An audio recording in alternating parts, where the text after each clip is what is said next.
welcome to a Kerfuffle podcast here.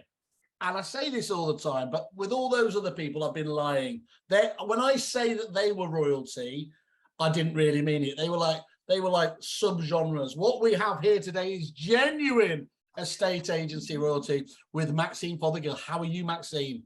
I'm very well, thank you, Simon, and thank you for that lovely introduction. See, nobody blows smoke like Whaley. That's Certainly it. Don't.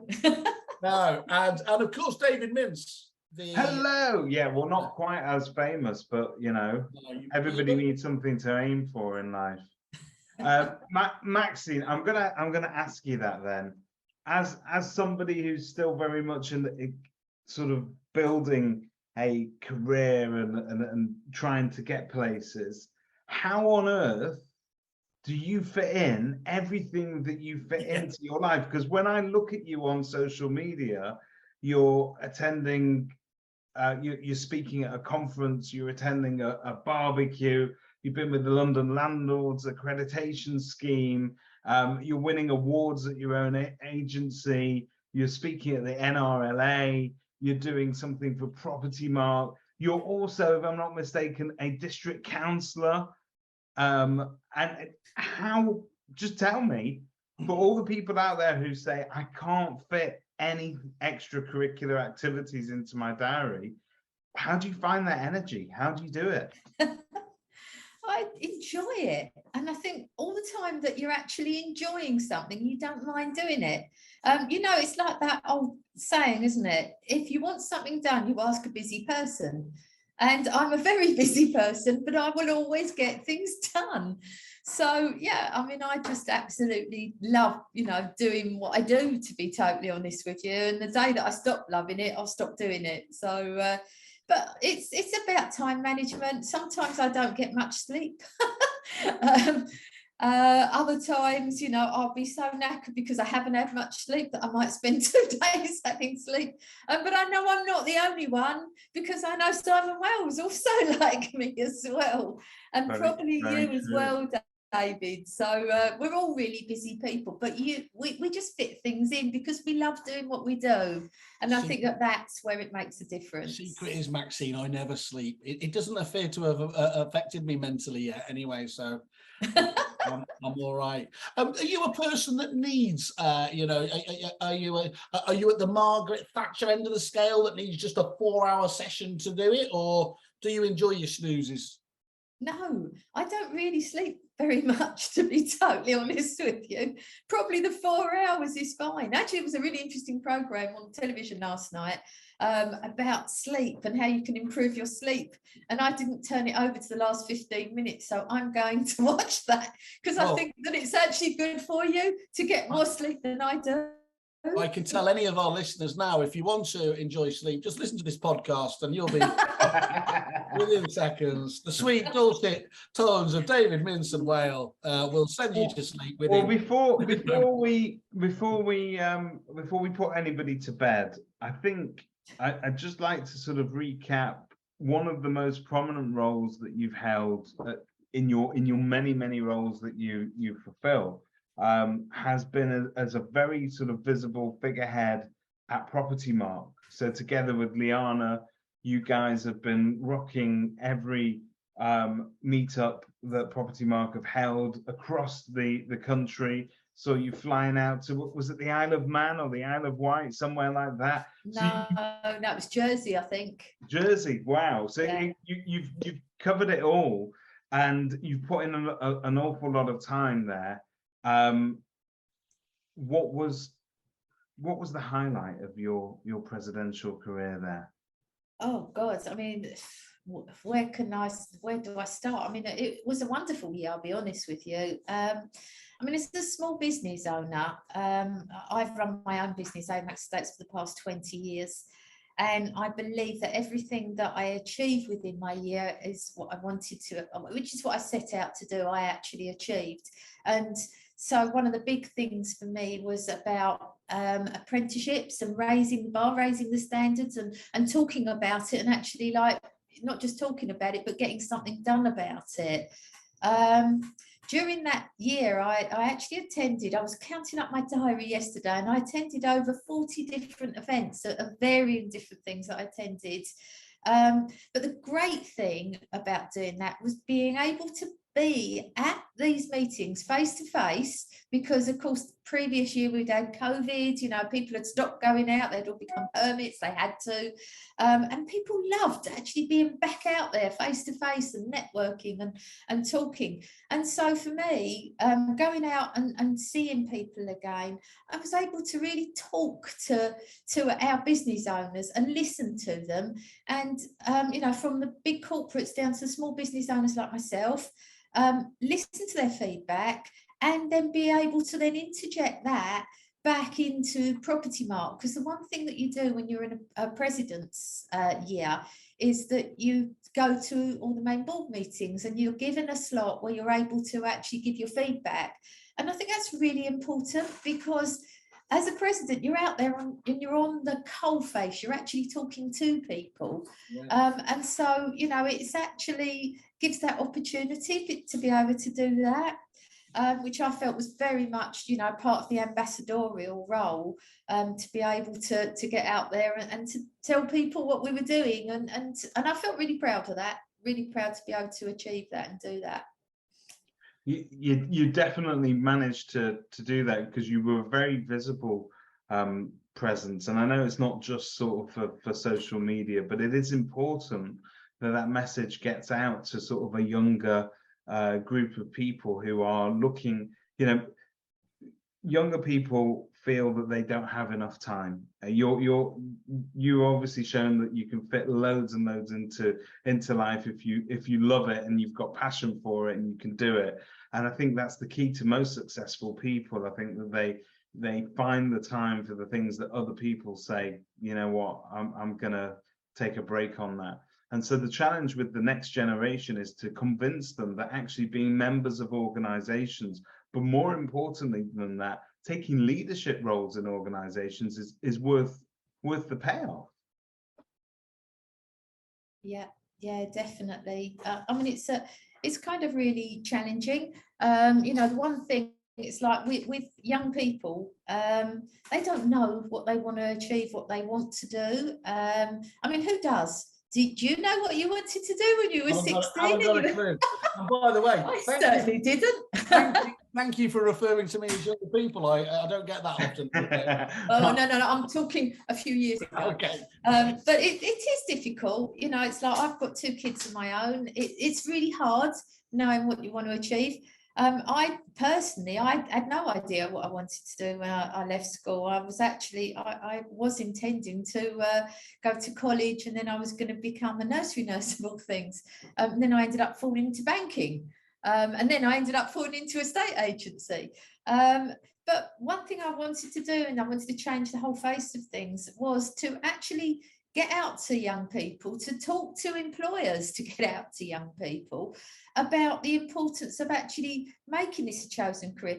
Things are very different now, as you know, with careers. You have to try and like almost map out what you want to achieve and what you want to do, because you've got the 2 routes. So with apprenticeships, you've got that route where you're sort of 16 to 18, generally. I mean, you can do an apprenticeship at any age nowadays, but generally 16 to 18, kids now have to actually stay on at school until they are 18, unless they actually have something that they want to achieve. And not everybody wants to stay on until they're 18 years old. Many actually want to learn a profession.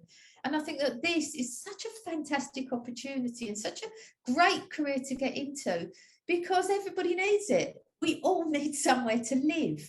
So, you know, working in property and getting in at like ground level, there are so many different avenues. It's not just about getting in and working as a letting agent or, you know, trainee estate agent, but then all of the other opportunities that can go with it.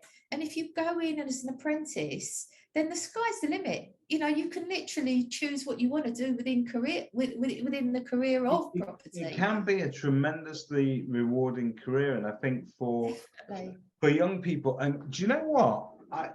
as we speak in August 2022, so we're going to date this now tremendously for people listening in 2025, but from where we sit, as if the planet's still going to be around then, you want maybe not. But from where we sit here in the sort of this post-COVID era that we're all in, and trying to sort of find our way in the market's trying to find its way, so it's a very sort of strange time. It does feel that as an industry, we have made certain progress over the past sort of 5 years at least, where, I mean, let's face it, Property Mart's a great example of an organization that, I mean, I don't know, I'm presuming that it's that it walks the walk and talks the talk at the same time. But you've got women in positions of visible leadership. You've got inspirational leadership. And it feels to me like there seems to be that shift now that this is no longer a male-dominated industry. It may be in terms of the numbers, but very much the message is out there. You've got great initiatives like the women in property groups, and I know there's two different factions, but whichever side of it that you belong to, and maybe you belong to both, it's a great thing that we're progressing these conversations. There seems to be I guess what I'm trying to drive at, seems to be a great level of self-awareness within the industry, and that we've kind of got to the point where we get it and we are actually putting it into practice. Do you feel that's happening, or is it just me as a naive male? No, I totally agree with you. You know, it is great to see far more females actually joining, and not only joining, but actually getting to the top of their game. I mean, the one thing, it's like, for me, I've always been a big advocate for trying to get more people to actually come to our industry, and I've been really fortunate that, you know, it's like we do, I suppose, being a female, I do tend to attract more females as a female owner. Yeah. Although it's like at one point we were all female, we're not now. And that was nothing to do with me having any kind of like problems with men, because I really don't. But it was just, you know, they were the people. Now, Maxine, are you sure about that? But yeah, I mean, it's, you know, we were really excited. It was actually the day that I handed over the baton. I found out that my company had won an award from DWP for the work that we do with younger people. Right. And, you know, that part of that was 2 people that had actually joined my company. One that had got through her level 2 apprenticeship, really proud of her, and another one that actually joined us on a Kickstart program. And now she's actually now signed up to do her level 3 in block management.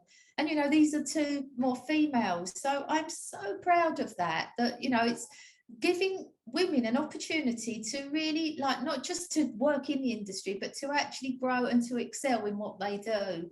And also recently I found out that I've been nominated for an award for women in business, which is, my PA's reminding me what it is. Employer of women. I've been nominated. That's what superstars do when they talk about what Oscar they're going to get. They look over the camera and go, what have I been nominated? I want to know, have you got like an Alistair Campbell style character in there? Is that your spin doctor? Yeah. She's just reminding me about that. But yeah, that's on the 5th of October in Cheltenham. And I am so excited about that, because it's, you know, an employer of women to actually be nominated for that award is wonderful. It's great, and I think it's really well deserved. I think it's really well deserved, and I think that the difficulty nowadays is not necessarily accommodating women within the industry, because I think, like I say, that's an old conversation. For males, and something that Simon and I sometimes struggle with, you won't find 2 greater feminists, but the point is, sometimes as a male, you don't know where to place yourself in the conversation. Do you want us to be supportive, or do you want us to remain quiet? Where do you think we belong in that conversation. And when I say we, because obviously not Simon and I. Maxine, we'll be really honest here. We're really confused. we don't really know what to do. I would say that we all have a part to play, and I would say that we are equals. And I would definitely, I value the feedback from the males within my organisation as much as I do the females. There isn't a power shift or anything here. It's not woman domination. Although I would like to see another female prime minister. But that's only because she seems better than the other candidate. You know, keeping away politics, which is obviously a good thing to do. No, I think that we all play a very important part in this sector that we work in, and men's opinions are equally as valued as female opinions. But it just makes me feel great to see so many more females that are actually making their way up the ladder and becoming, you know, part of this great organisation that we work in. And gone are the old days of like men with stuffed shirts, you know, the balding middle-aged men with stuffed shirts. So it's good to be able to see that positive shift. I've got a wonderful head of hair. The title for this podcast is Maxine Fothergill. What glass ceiling? There is no glass ceiling. She smashed it. I tell you, you are absolutely right. I mean, if you go back to the first events I attended, whatever it was, 2-3 decades ago, it was like watching The Handmaid's Tale. It was like, you know, what's the phrase that's going around at the moment? White, stale and male, isn't it?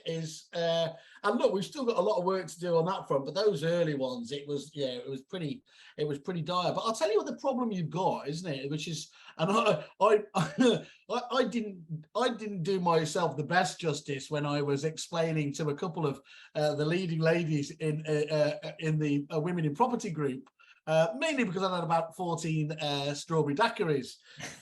And I think I started saying what you want to do in the women's group, and I started mansplaining. But is that why you're barred from joining?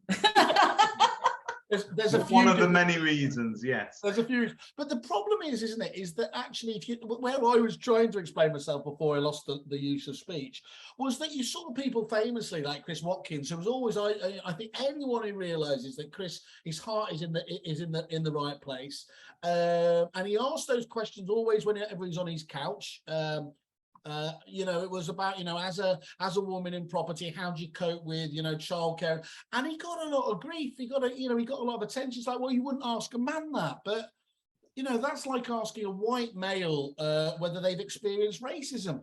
It's not relevant because it's not in their sphere of experience, is there? So I think there's a real problem. And again, it's not that, oh, well, feel sorry for us, the men again, but men really are, who are instinctively supportive. They want to know what to do the best without being, you know, sanctimonious, I suppose. Yeah.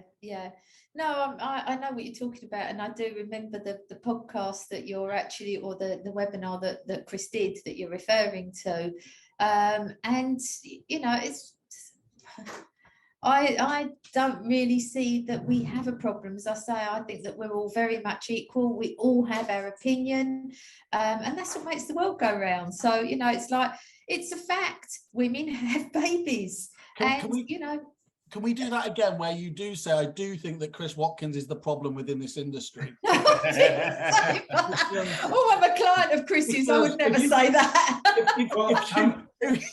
I'm going to take us on a slightly more elegant segue then to another subject, because I was listening to the Women in Property podcast last night. And it was a particularly sort of poignant episode because I think Liana talked about her own sort of recent struggles health-wise and so on. And obviously our thoughts and prayers and support are definitely with her during this very, very difficult time. But one of the things, she had two guests on there. One was Amy Shields, and the other was Vicky, her partner, which is fabulous. And you get to hear from sort of a top agent and somebody who was previously an agent, but now has a very prominent role in prop tech and has worked in various different prop tech companies recently. And Amy was talking about her experience within the industry. And she says that she finds it easier to talk to agents because she was an agent previously herself. One of the things she pointed out actually was that within the supplier side of the industry, it is actually quite heavily women dominated in some companies. It's really that if you were to take suppliers and agents together, really starts to shift that sort of old-fashioned view that it's all males. That's because I've cleaned up the industry, mate. There's no bigotry around Whaley. But that got me thinking. That got me thinking about something else. Is that the fact that, you know, sometimes there is too much of a split between suppliers and agents, and we need to sort of put aside all our differences, and God knows we try and make a career of it here at Kerfuffle. One of our main missions is to build those bridges between suppliers and agents, because there are some tremendous suppliers out there doing their very best to sort of improve standards, and there's agents out there doing their best to improve standards, and really we are pretty much on the same footing, aren't we? Yes, I think we are. I mean, going back to your comments about Liana and the women in property group, you know, I think you know, our love goes out to her and our thoughts, and she's in our prayers at all times. I have spoken to her. Obviously, she became my wife for a year almost. We lived together and we went everywhere together. And so, you know, we do keep in touch. But I know it's a really difficult time for her, and the next couple of weeks is going to be hard. So, you know, she's in my thoughts practically every day, and I keep in regular contact with her.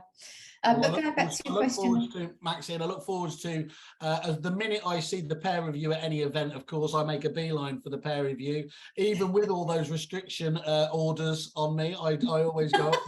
The pair of you are. Well, we're still hoping that we're going to be starting once Liana's fit and well. We're hoping that we're going to be starting our podcast, our weekly podcast for the. You know, for this foreseeable future, so to speak. You know, that's something we want to do. But going back to your question, David, on prop tech and, you know, working together, agencies and suppliers, I think you're absolutely right. What I found, I mean, you know, I'm a bit of a dinosaur, I have to be honest with you. I mean, age thing and all that. You know, it's like my kids have a totally different outlook to prop tech as I did. And certainly pre-pandemic, I didn't even know what Zoom or Teams was. I had no idea. I'd never heard of it. You know, we did what we did, and we just kind of like, we got a website and we kind of like went along with things that we had to do. But what we didn't know is what we didn't know.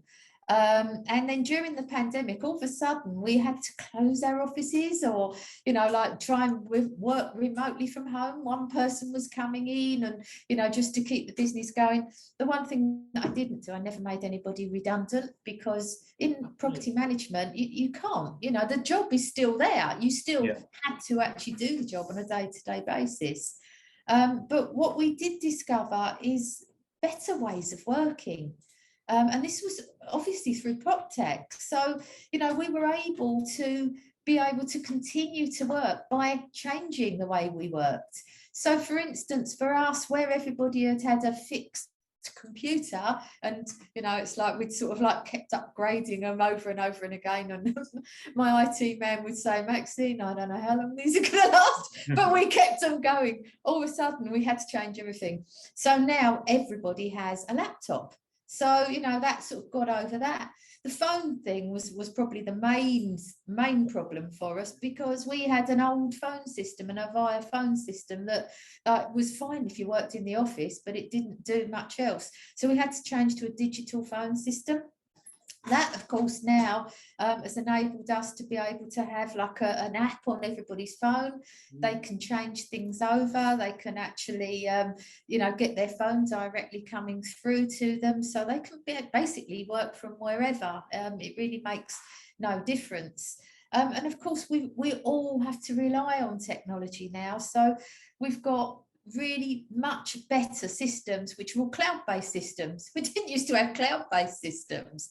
And certainly system that we use, I think that you were an introducer for us. So we use the Agent OS system. Oh, yeah, and of course that's cloud-based, so we're able to use that effectively. But every day, all of us have to have something. So we walk around with one of these things, an iPhone, or even worse, we have our iPads with us, our smartwatches. You know, we're connected at all times. And, you know, it's really important that we're connected, but equally so are all our clients. So they expect a lot of us, because they are connected as well. So I think it's also put pressure on each one of us, but we also need to be aware that there are times and places. So time management and being able to I suppose, set boundaries and let our clients know when we are there and when we're not there, and what we can and can't do. Because, you know, there is a tendency, and I'm probably the worst offender of it all, of like looking at this late at night. And then waking up at 4 in the morning because there's a bing going on. So, you know, I think I need to practice what I preach, but I did read something recently on the Women in Business Facebook group, which I don't know, I don't suppose Simon was able to access because he's not a member, but it was actually it depends under which pseudonym.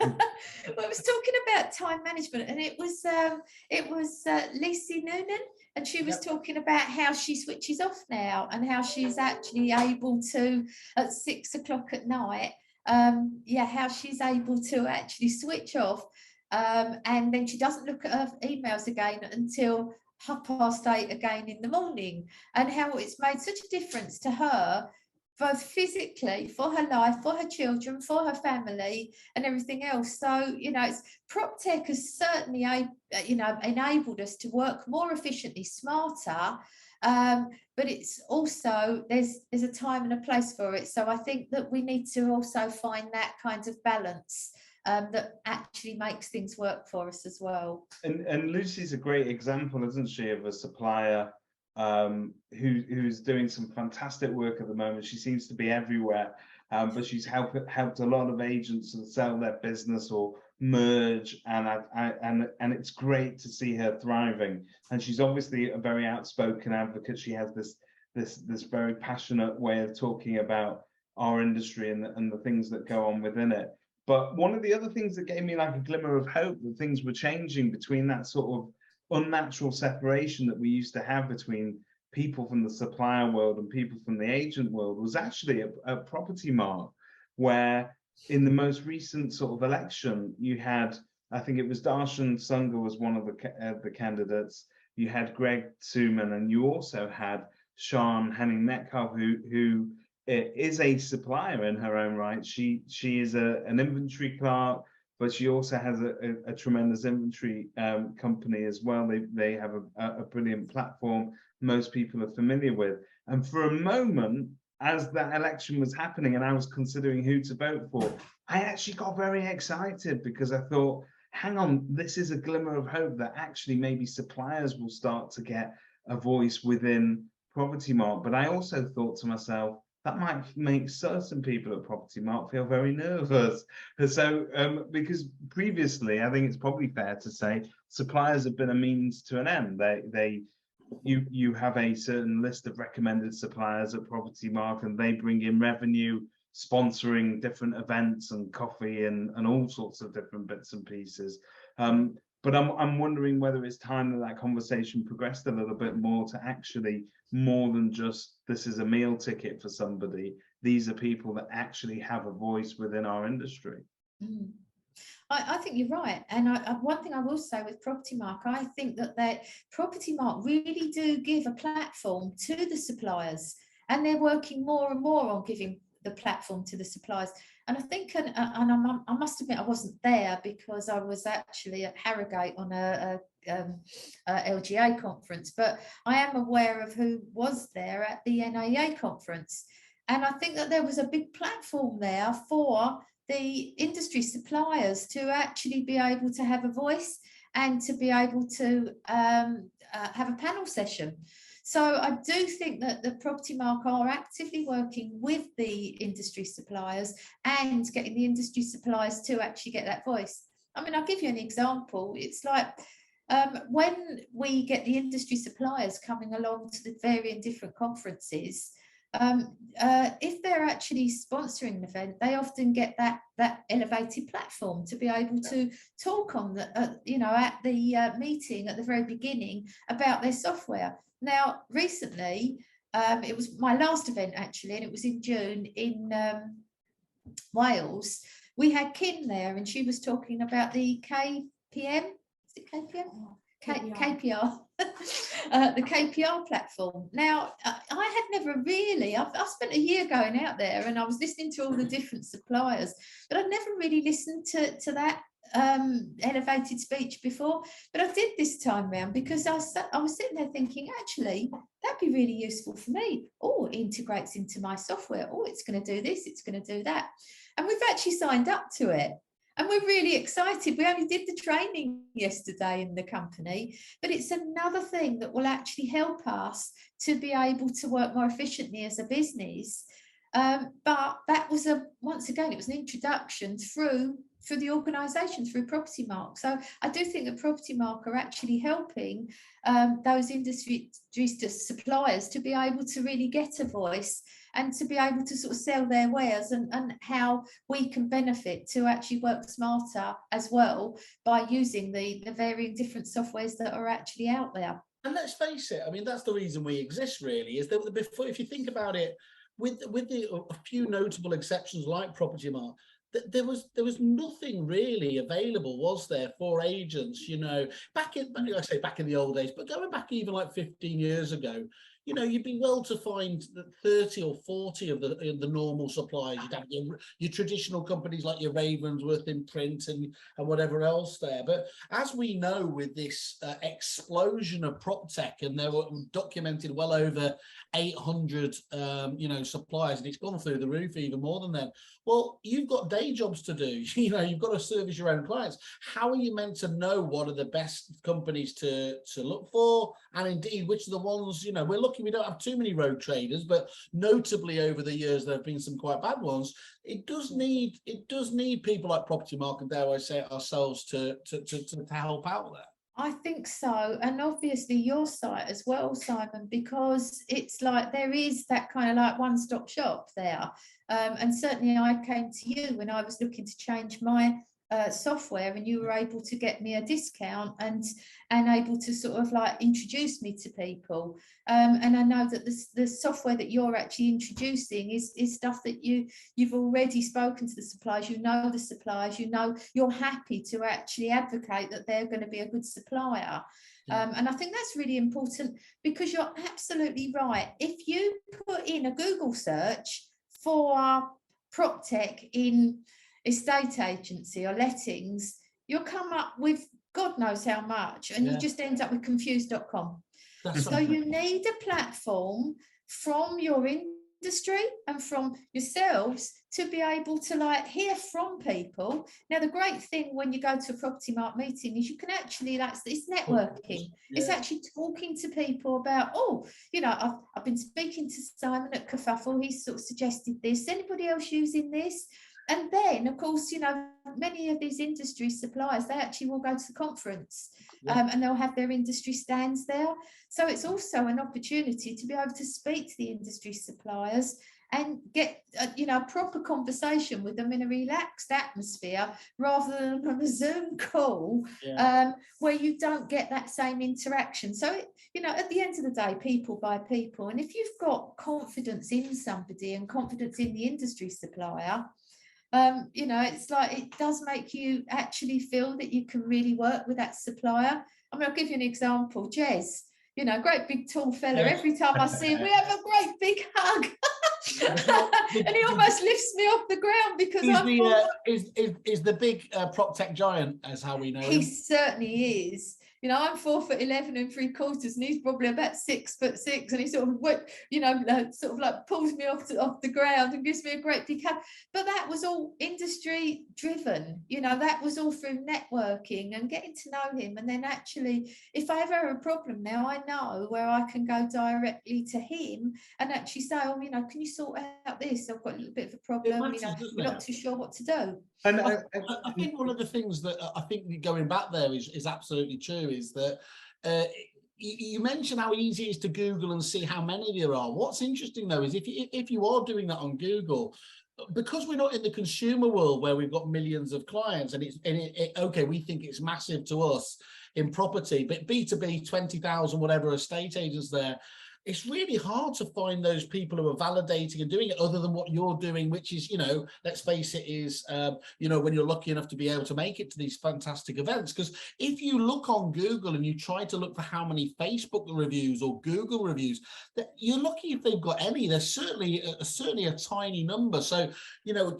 that's always was what I was thinking. It's interesting you talking about whenever I thought about events like Property Mark or Relocation Agent Network or Guilds, you know, when you have these abilities to get to with other agents, what we just tried to do is digitize that, and so have a permanent resource there to kind of back up what you guys are thinking of. It was interesting. I wish you told me, by the way, Maxine, whether other people could talk about their businesses, because famously when I did the keynote speaking at the National Association thing just before we went into lockdown, I think I had a 10-minute key slot, and I'm pretty sure the only thing I got any sort of response from was what I said was that Theresa May was the kind of negotiator to come out of DFS with a full price sofa. And that, as usual, is the sort of detail that people and knowledge expect from me. But I think it's really interesting, isn't it? Is that you know you do value those kind of those referrals are still the very best way of learning and giving you a defense, at least, so that you've always got to take some responsibility, because not every product is right for every person anyway. But to be able to tap into as many different conversations and people you trust is a godsend, isn't it? It is, and you know, you do need, sometimes it's like it's very confusing. There's so much out there, and you know, people do sometimes get rid of Google reviews. I mean, as you say, that, or they haven't got any, or they're brand new, and they are still trying to develop, but they're actually gone out to the market before it's actually ready to develop. You know, it's like I think that you need to actually, if you're working in this industry, changing software is not something you do lightly. It's like changing accountants. Yeah. You know, it's a blooming nightmare to actually do, and nobody actually really wants to do it because there's so many things that can go wrong. And in the 20 years, I've probably changed my software 4 or 5 times. I mean, you know, just as an example, it's the worst thing because there is so much that you have to actually make sure is all like, you know, tying up and it's going to work, and then you have to like do your trial runs and everything. Yeah. So this is where, if you are going to change it, and you need to change it, and you know, you need something that you know you're going to rely on, and you need people to talk to that are going to give you the best advice. And of course, whoever's selling the products, they're always going to tell you it's that you're working with the best one, and this is the best thing since sliced bread. But it's impartial. It's actually getting an impartial view, and you know, getting to speak to the varying different people. And what I would say is, if you are thinking of changing your software or introducing something different in PropTech, then interview all these people. You give an opportunity, I know, within Kerfuffle to be able to do that with the introductions.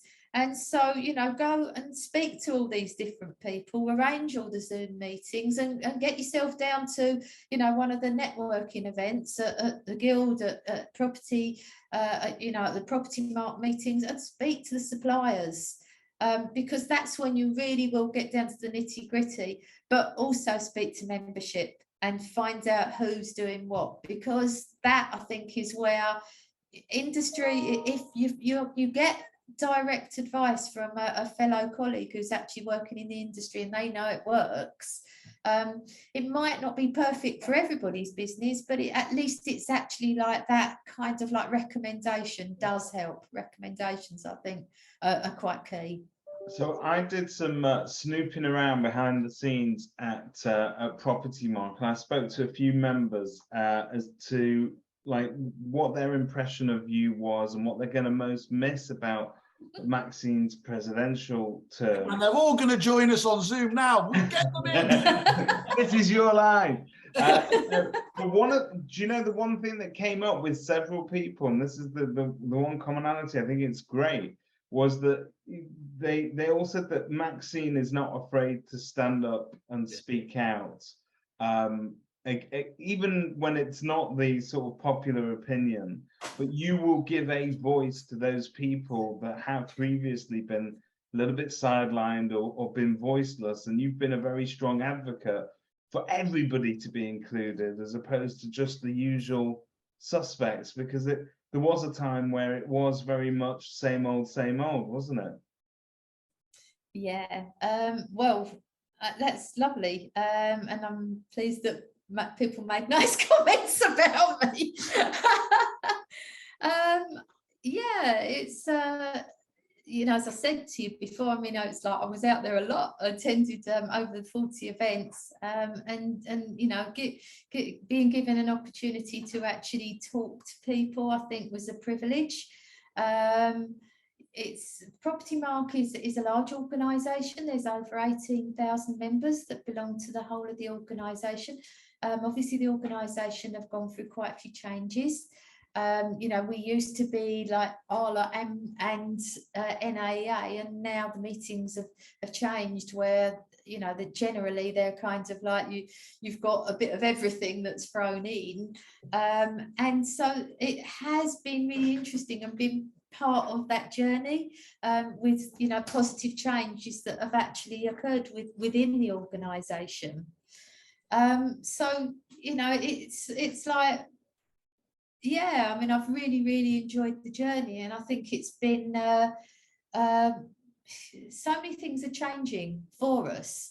And what do you think then that the sort of Property Mark of the future is going to look like? Because you know what, it's interesting. I've always said about Property Mark that they've got a real opportunity to be that sort of voice for an entire industry, whether they're members of Property Mark or not.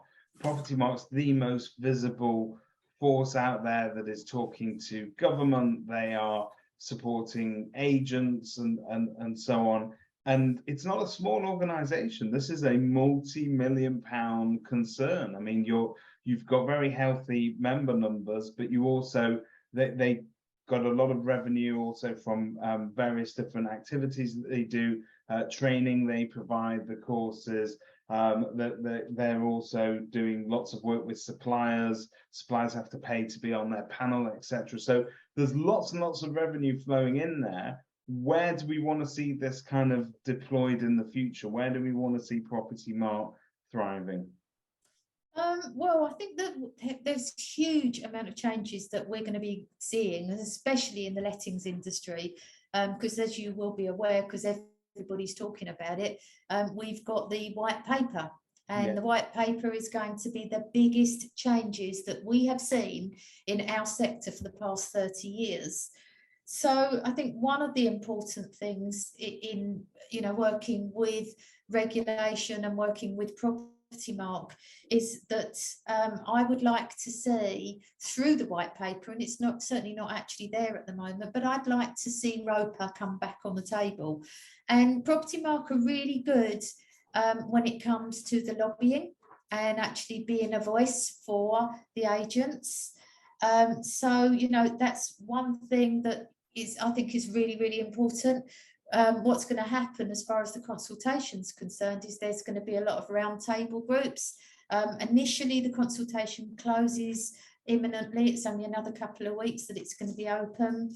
And then from after the response that they get, then there's going to be plenty of roundtable work. So I think that one of the things is that that we need to be able to see us working together, not only as Property Mark, but also within other organisations. As we know, Property Mark and the guilds represent the agent sector, but then you've also got the large sector with the NRLA, where you've got 100,000 landlords. And of course, what do? We work with landlords. So, you know, I'd like to see us working kind of, I suppose, more joined up approach, working together more in our lobbying. What I do know, and all the lobbying that I've actually been involved with over the past 20 years, with all the varying different changes that we've actually seen, and I've sat on a lot of these government groups, is the more that we actually participate and we join together, the larger our voice becomes, and then the more that the government will actually sit up and listen to us. So, you know, it's Property Mark have got a huge opportunity. I think that we can actually work collectively with other like-minded organisations. We definitely need to be able to try and get ROPA back on the table, because why regulate landlords and say every landlord's got to actually have their property on a large property portal, and they've all got to join a single ombudsman, but you're not going to regulate agents? The whole thing just is a nonsense. It really doesn't make sense. There's also other things that we need to do, which we really do need to work collectively on. And that is Rent Smart Wales. When you look at Rent Smart Wales, 8 years ago, they introduced the accreditation. Yes. So every single landlord had to do some basic training. And it became a requisite. You couldn't actually be a landlord unless you did accreditation training. And the government paid for it.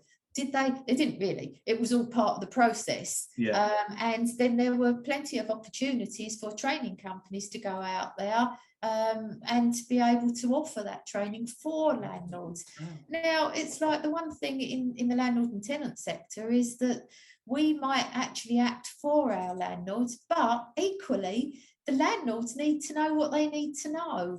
And right now, I've seen it on some dreadful websites where you can read some landlords are so uneducated. You can go out and you can get a mortgage as long as you've got your deposit. You can go out, you can get your mortgage, and you don't have to know anything. Now, for years, I've been one of the biggest advocates of actually trying to get this industry regulated, because if we're going to improve it and we're going to make it better, then we really do need to have a kind of like level platform. And what you've got in Rent Smart Wales is every single landlord has to do accreditation training. Well, if they're going to make it work here, then they need to also almost be mirroring and patterning that, you know, we need to have, every single landlord needs to know what they need to know. Now, what we know is that's not going to be a fear factor for agents, because when they realise that there's 170 parts of legislation and beneath that 400 parts of regulation, most landlords would go running to the hills and they would want to what you're saying is 100% right. I think that every agent should sit down with any landlord that comes to you with a let-only scenario and say, listen, I know you think you've got this, but have you got all of this 170 points of legislation? But do you think there's an element here that perhaps even at an organizational level or just individually, agents and maybe organizations such as Property Mark are hesitant to provide or to encourage training for landlords because it's turkeys voting for Christmas? I think so. Yeah, I think that you're probably right there. I mean, for me, I started off as a landlord. And so then I actually then started a landlord forum, which actually went from 0 to 400 members. And then I became an agent. So for me, I don't have the fear factor because I am a landlord anyway. And I see nothing but positive working with the landlords associations, because, as I say, and working with landlords, because if landlords actually realise what they really do need to know, I mean, I've been a trainer for the London Landlord Accreditation since 2004, and I've trained probably over 5,000 landlords in that time. Yeah. And that's a full day's training course that teaches you from like starting a tenancy, how to end a tenancy. What I find is at the end of that day of training, most landlords actually have got a headache. They want to actually run to the hills. They want to use a good agent. There will obviously be the professional landlords that want to do it themselves, and that's fine. But then there's many other professional people that come into property investing, and they come in because it is an investment. And they're not interested in like all of the phone calls because the toilet's broken or chasing of the rent or anything else. All they're interested in is that they've got a good agent that's actually doing the job for them. The tax is 100% deductible, so any fees that an agent is charging is 100% tax deductible. So why would a professional person that comes in, wants to build up a portfolio, want to actually do all of that work for themselves? There is plenty of room for all of us. You're very lucky that you're on Zoom and not in the room here with me, because I'd kiss you right now. That is oh, bless you. Because I think, how great is it? You know, it's perfect sitting back and saying, look, we represent an industry because we've got 16,000 or 17,000 estate agent members. But how much better would it not be to turn around and say, we represent every landlord in the UK, whether they like it or not. We're their voice. We're here for them as well. Yeah. And as an industry, we become a force to be reckoned with, because the amount of revenue that buy-to-let investment brings into the economy, the fact that the private rented sector is picking up most of the slack of the public sector, and we know that the obvious reasons why there isn't enough housing for people, but we've got so much more to be gained by sort of connecting all those dots and taking everybody in and sort of saying, look, enough with the ivory tower nonsense. You can have as many letters after your name as you want. It does not make you better than Mr. Joe landlord, who actually also cares about the same thing and wants to provide it annoys us so much, doesn't it, when we hear about these stories about rogue landlords and things, and we all get that bad reputation. But how much better would it be if we actually sort of brought everybody in and just said, right, jump on. This is what we need to do. And do you know what? I think that this Renters Reform white paper, not a bill yet, thank the Lord, but this white paper gives us an opportunity to do exactly that. We do need to be lobbying. We need to make sure that, it worries me a little bit about the periodic tenancies. I don't think it's the right thing to do. And certainly in Wales, it was one of the things that they lobbied for and they got rid of. And now they have fixed term tenancies in place again, or periodic if you want them. So, it's there. Also, the abolishment of Section 21, what they've done with that is there is a kind of like different way where you can still get your property back, but it's like, I think it's a year. So there's many things that we could actually learn a lot from, that Rent Smart Wales have done well. But one of the biggest things is this accreditation. Landlords need to be aware of what they need to know. And I can't see that it's going to work well unless you literally tie up all the loose ends, that you bring an accreditation for property agents, because I think that that's a must. We've got to actually raise the bar completely. That there's regulation also for the landlords, in the fact that they're all going to be actually putting all their property on the portal, and then that we work together to actually get that voice out there. And then it allows the local government, the local councils, to be able to go out and concentrate on all of those that are literally under the radar, the black market, and actually get rid of them. And of course, then that makes my job as actually, working on apprenticeships and the stuff that I've been doing, with trying to actually get a better apprenticeship fit for purpose for the PRS, all worthwhile, because it professionalises everything. We're not just an industry that you decide to fall into, but you're actually working in a sector of choice, a professional sector.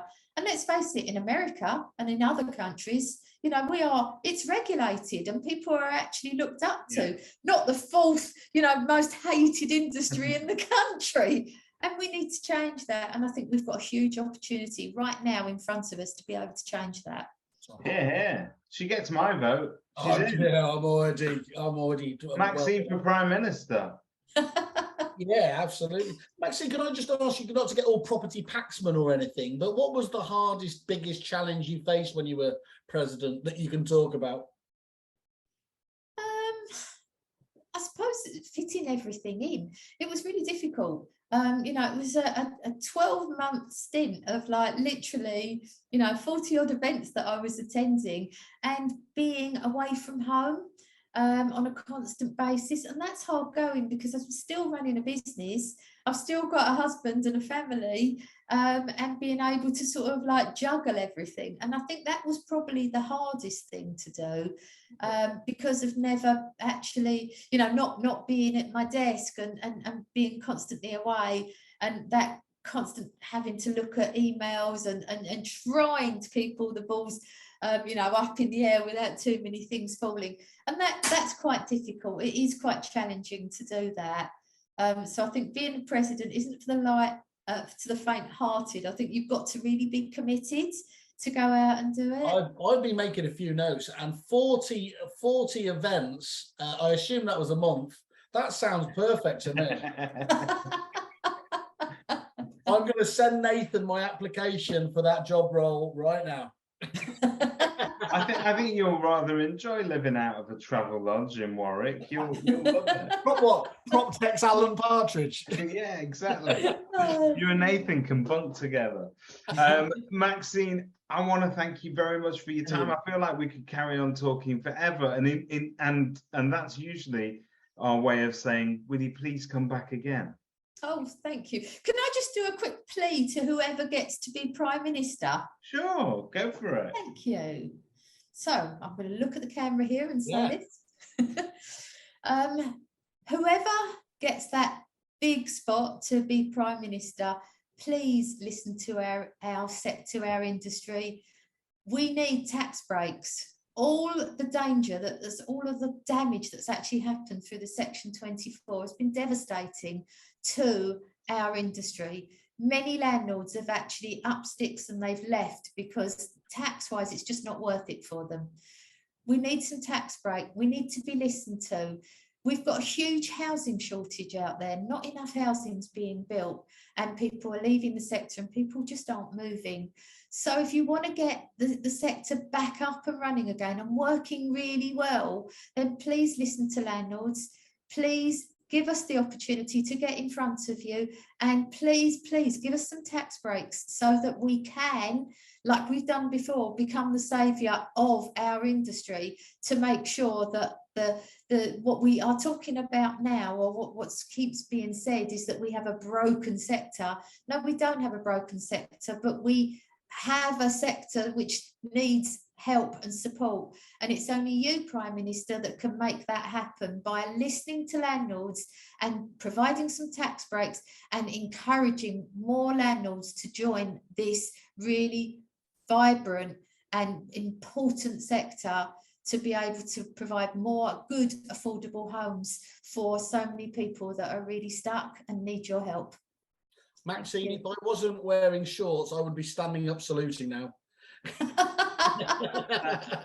That's beautiful. That is superb. Very much hope that we'll make sure that people get to hear about it, but very much hope that people in a position of power in our industry appreciate, and you seem to have got this, but appreciate what responsibility they have for speaking up for our industry and making sure that we're no longer sort of pushed around, and it's fabulous. So personally, on behalf of all the agents out here, thank you. And it's amazing. And David from the suppliers OPEC, which I represent. Thank you for that as well. But it's superb. And I know, Maxine, I'm going to give a little plug to your latest podcast. I think it's called To The Max. Looking good. You're out there speaking to local people about their businesses and different bits of property inspiration as well. It's superb. It's just brilliant. Chip shop man next. We've got a chip shop next door. Best chips in Gravesend. She chooses it depending on what she fancies for lunch. Exactly. It's a no-brainer. Brilliant. Thank you so much, Maxine, Maxine. thank you. You're welcome. Thank you. And thank you so much for having me. It's been an absolute pleasure. Our pleasure. Catch up soon. Cheerio.